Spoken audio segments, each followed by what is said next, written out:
Assalamualaikum warahmatullahi wabarakatuh. Sebelumnya kita melanjutkan pengajian tafsir kita di surah Al-Baqarah ayat 243. Bismillahirrahmanirrahim.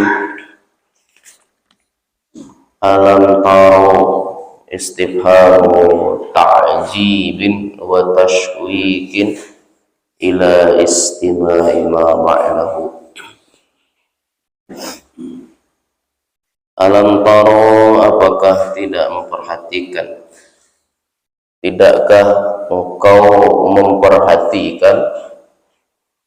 Istifhamu ta'jibin. Lafaz alam taro itu merupakan istifham, pertanyaan ta'jib yang menunjukkan rasa heran, menunjukkan kekaguman.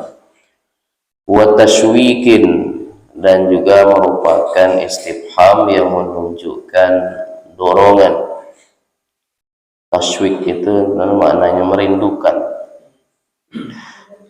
tapi maksud di sini dorongan supaya kita yang mendengar kalimat alam taro sehingga kita ingin mendengar kalimat selanjutnya itu apalagi menunjukkan tashwik ila istima'i ma ba'dahu, kepada mendengar ma ba'dahu, sesuatu yang setelahnya, kalimat setelahnya. Artinya yantahi ilmuka, sampai ilmu pada itu.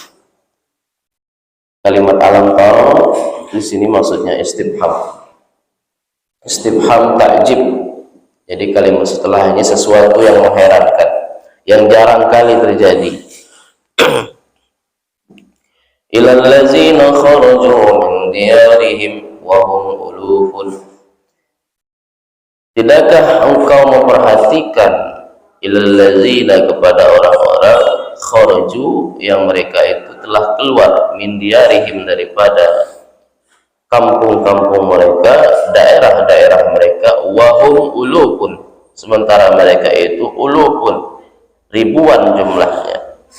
Arba'atun, ada mengatakan 4.000, au samaniyatun 8.000, au asyaratun 10.000, au salasuna 30.000, au arba'una 40.000, au sab'una atau 70.000 kali lipat 70.000. Ada banyak pendapat di sini berarti, tapi yang paling rajih 3 pendapat yang terakhir, 30.000, 40.000 atau 70.000. Hadaral mauti, kenapa mereka itu keluar dari daerah mereka? Hadaral maut maf'ulun lahu, sebab takut atau menghindari kematian. Wahum kaumun min bani Israel, mereka itu siapa? Mereka itulah satu kaum min bani Israel, daripada bani Israel. Waqa'at ta'un, terjadi wabah namanya ta'un, wabah besar. Wabah besar. Bibiladihim, terjadi di mana? Bibiladihim, di daerah mereka. Fafarru, lalu mereka itu lari, mau lari dari kematian. Tapi apa kata Allah? Faqala lahumullah, lalu Allah berkata, berfirman lahum, kepada mereka, mutu, matilah kalian. Mau selamat, malah dimatikan semuanya oleh Allah Subhanahu wa ta'ala. Amatu, lalu mereka mati semua. Kemudian summa, berselang beberapa waktu, ahyahum, Allah hidupkan lagi mereka. Ba'da samaniyati ayyam, setelah 8 hari, au aksara, atau lebih. Maka redaksinya di sini pakai summa, karena jaraknya itu lama. Kalau pakai waw atop itu biasanya dekat, jarak ini pakai summa berarti lama jarak. Misalnya ja'a Zaidun summa Amrun, telah datang si Zaid. Kemudian Umar, jangan ditunggu Umarnya datang lama, lalu pakai summa. Kalau ditunggu ya pada hari-hari tanda pakai summa, lalu pakai summa ahyahu au aksara atau lebih, 8 hari atau lebih, bidu'ai nabihim, dengan doanya nabi mereka. Siapa nabi mereka? Hizqil, nama nabinya Hizqil. Pernah dengar nabi Hizqil? Nama-nama Hizqil ada, nama nabi namanya Hizqil, bukan Rizqil, kan Hizqil, nama nabi Bani Israel Hizqil. Bikasril muhmalah, dengan mengkasrokan haknya muhmalah tanpa titik. Kalau muhmalah tanpa titik, kalau mu'jamah bertitik. Hizqil muhmalah, mu'jamah khizqil, berarti titik atas. Wal qaf, dan huruf qaf, wasukun zai, dan mensukukan zai. Qafnya di kasrah, haknya di kasrah, zainya disukun. Fa'ashu, lalu mereka itu hidup dahran, beberapa waktu, alaihim, atas mereka, asarul maut, masih ada bekas kematian, sisa kematian. La yalbasuna, mereka tidak menggunakan sauban, memakai sauban akan suatu pakaian, illa ada, melainkan pakaian itu kembali kalkapni, layaknya seperti kain kapan. Jadi ketika mereka memakai pakaian, setelah pakaian dipakai, balik lagi seperti kain kapan. Mengerikan tak nih? Sudah memakai pakaian, balik lagi seperti kain kapan.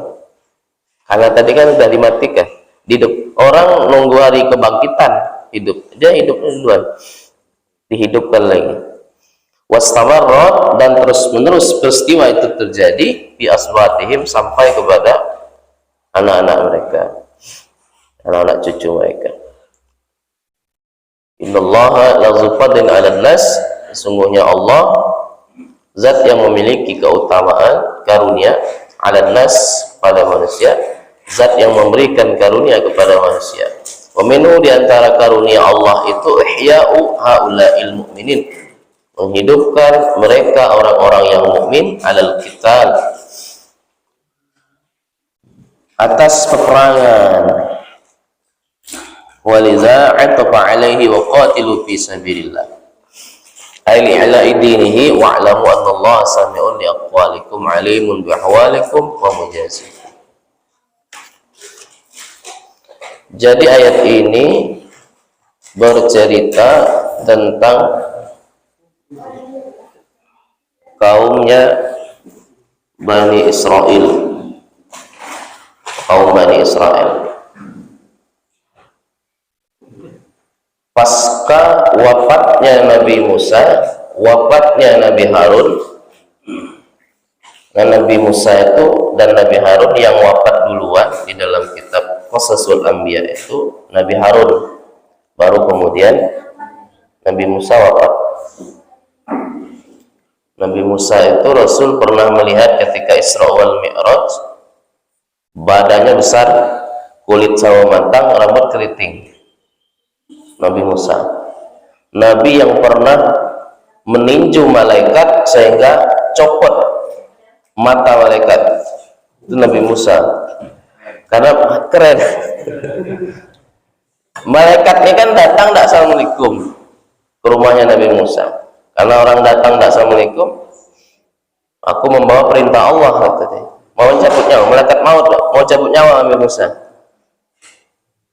Masuk benyelono sama Nabi Musa, langsung ditampar, keluar biji matanya. Malaikat tadi kan nyerupai manusia. Ngadu malaikat nih pada Allah, ini ada hambamu ini tidak mau dicabut nyawa, jadi ngadu. Maka perintah lagi oleh Allah, kalau begitu suruh Nabi Musa itu ambil sapi, taruh tangannya di atas sapi, berapapun jumlah bulu sapi itu, sebanyak itulah umurnya. Sampai lagi ke Nabi Musa, ceritakanlah begitu tadi. Nabi Musa berkata, terus bagaimana kalau setelah habis hitungan helai rambut itu? Matilah. Ya udahlah sekarang dicabut nyawa saya nih. Nabi Musa, salah satu nabi yang pernah menampar malaikat. Tampar. Karena malaikat itu kan dia kalau ketemu dengan manusia, para nabi seringkali menyerupai manusia biasa. Seperti dua orang malaikat yang menyerupai manusia, tinggi, putih, ganteng kepada Nabi Lut. Itu kan awalnya tidak tahu kalau malaikat mau ngasih informasi akan datangnya bencana itu. Di pasca wafatnya Nabi Musa, wafatnya Nabi Harun, baru kemudian Bani Israel ini kan orangnya, umatnya agak bandel-bandel Bani Israel. Diurus lagi Yusha bin Nun, baru kemudian Kalib diurus lagi oleh Kalib bin Yufan. Baru ini Nabi yang akan kita jelaskan saat ini, yaitu Nabi Hizkil. Nabi Hizkil. Jadi di Bani Israel itu ada satu daerah namanya daerah Dawardan, sebagaimana disebutkan di dalam kitab Qasasul Anbiya di Ibnu Katsir. Di situ ada pernah kena wabah. Jadi masyarakat situ rata-rata kena wabah, kena penyakit taun. Jadi sebagian orang yang ada di kampung itu mati semua, tewas semua, sebagian lagi hidup. Nah, ada lagi sebagian lagi yang keluar kampung, keluar daerah, hidupnya di hemperan-hemperan atau di lembah-lembah. Setelah bencana hilang, wabah hilang, taun hilang, masuk lagi yang ngungsi tadi itu. Nah, sampainya di daerah tersebut banyak yang sudah meninggal, ada juga yang masih hidup. Nah, yang masih hidup ini ngomong kepada yang baru datang pengungsi tadi, nah, beruntung kamu keluar dari kampung, tidak kena musibah, tidak meninggal. Ini kami yang di sini yang tinggal ini banyak yang kena musibah, yang meninggal dunia. Keluarga kami banyak yang meninggal. Nanti kalau yang tinggal tadi ngomong, nanti kalau ada wabah taun lagi kami ikutlah fungsi juga. Nah, tahun selanjutnya datang lagi wabah taun. Nah, wabah taun yang kedua ini datang, mereka keluar dari daerahnya tadi, namanya Dawardan. Maka di sini ada beberapa penafsiran. Ada yang mengatakan jumlahnya itu 4.000, 8.000 orang, 10.000, 30.000, 40.000, 70.000. Tapi yang paling kuat, yang paling arjah 30.000, 40.000 atau 40.000. Keluar mereka hazarul maut, sebabnya keluar hazarul maut, takut mati. Padahal dimanapun berada, kalau sudah ajal datang pasti mati, tapi mereka keluar karena takut mati. Maka kan ketika wabah itu datang, sunnatullahnya kita tidak boleh, kalau kita sudah di dalam kampung tidak boleh keluar, kalau sudah di luar tidak boleh masuk, kan gitu. Mereka ini tidak keluar, dia keluar kampung.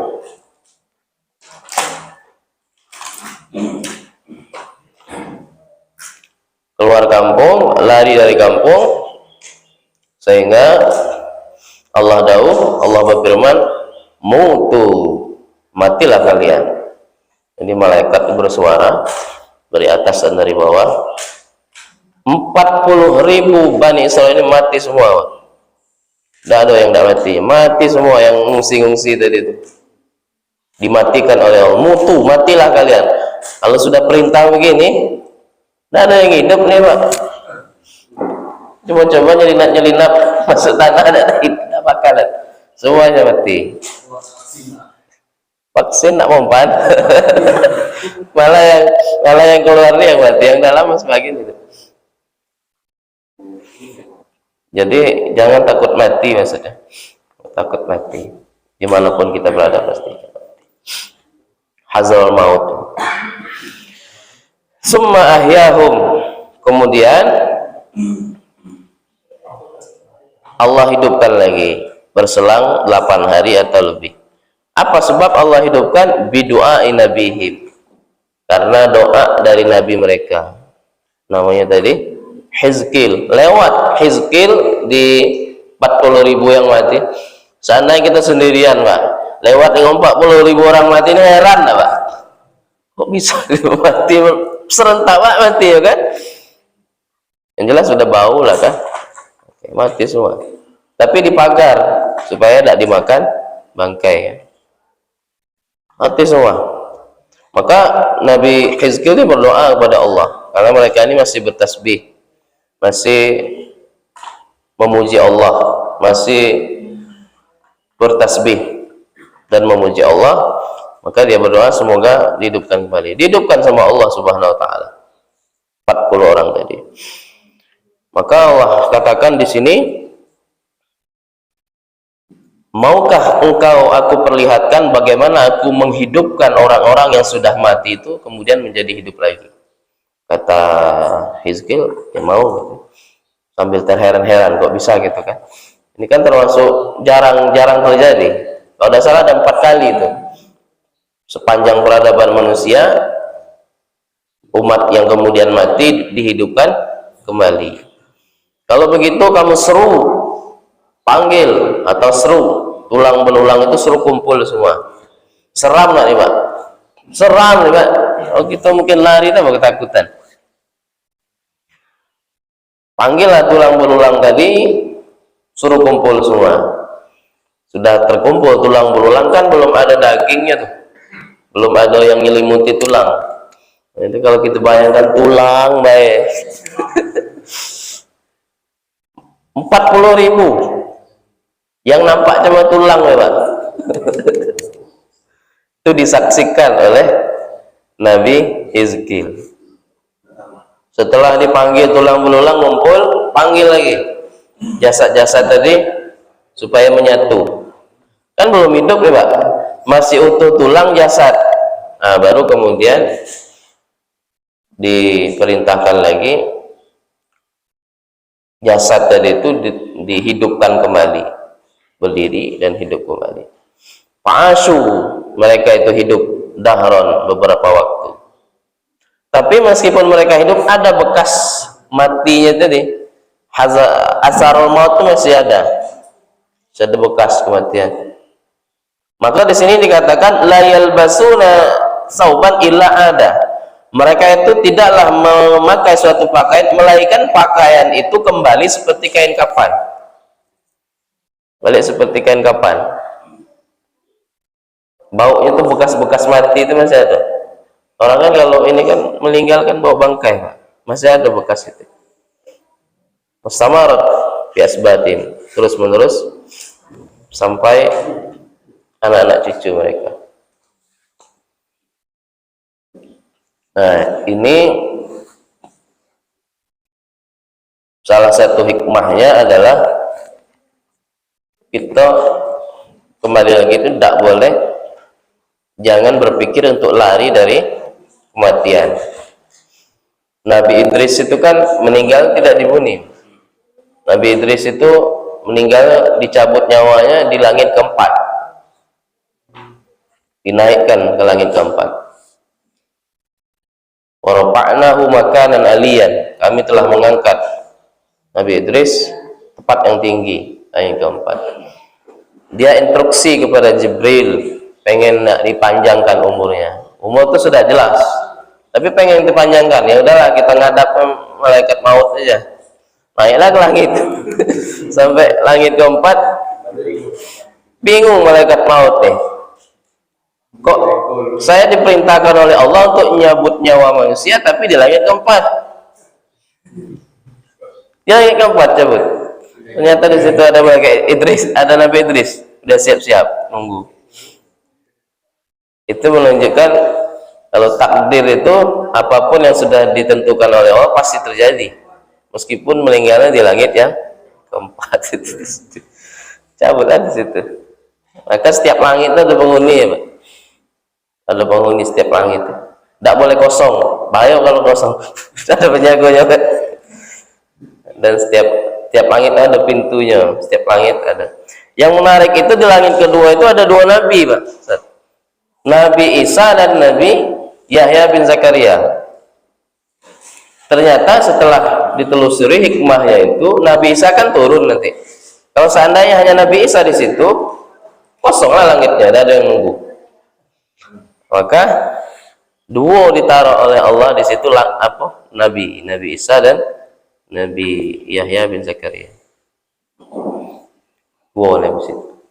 Nanti Nabi Isa kan turun, umur 33 tahun naik, nah, nanti dia turun lagi akan ke bumi bantu Imam Mahdi musuhi Dajjal.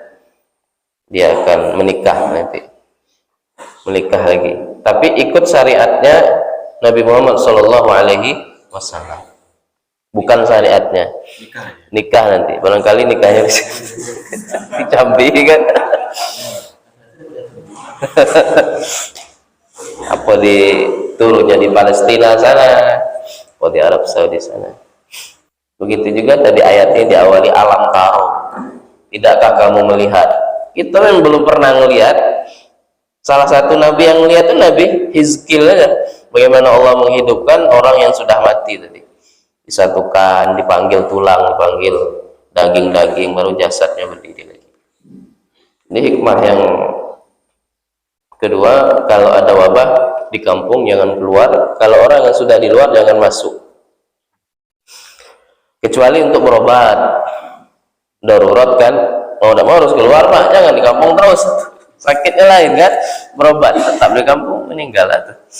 Dan ada ikhtiar pula jatuhnya kan. Kemudian jangan, hikmah selanjutnya, kematian itu pasti, oleh karena itu kita tidak boleh menghindari kematian. Kalau takut mati yang normal ya, maksudnya menghindari mati ini tidak bisa.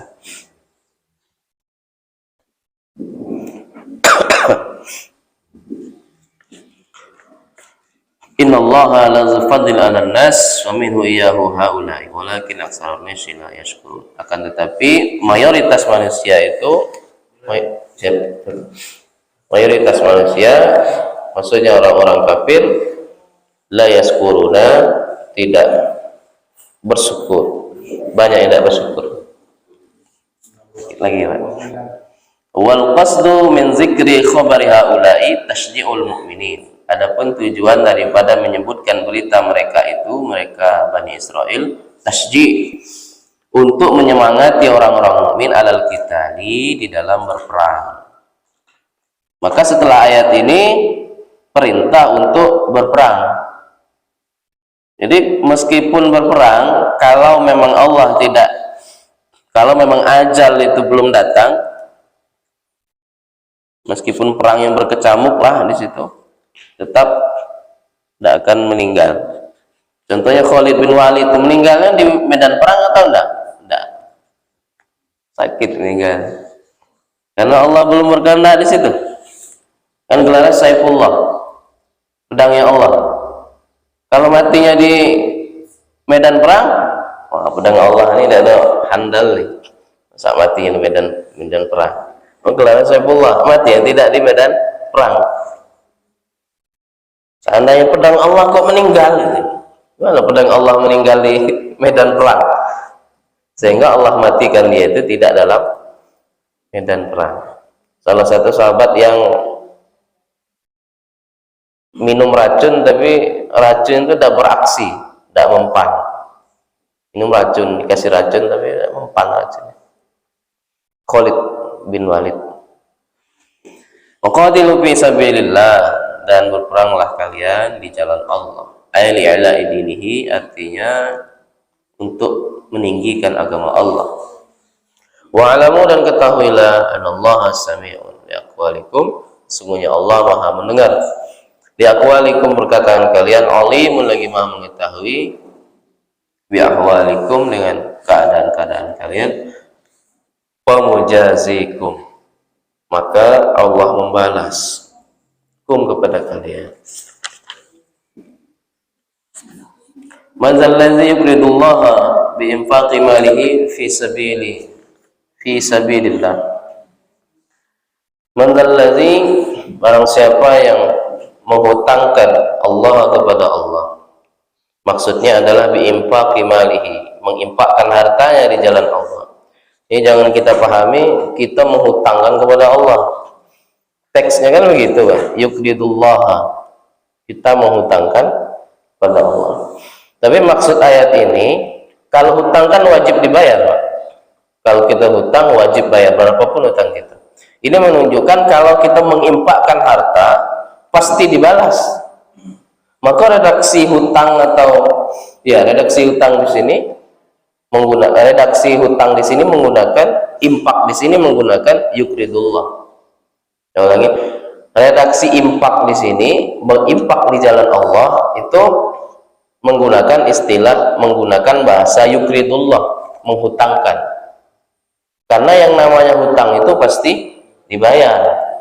Maka kalau kita menginfakkan harta, jangan kira harta kita itu berkurang terus, bahkan akan dibayar dengan bayaran yang berlipat ganda.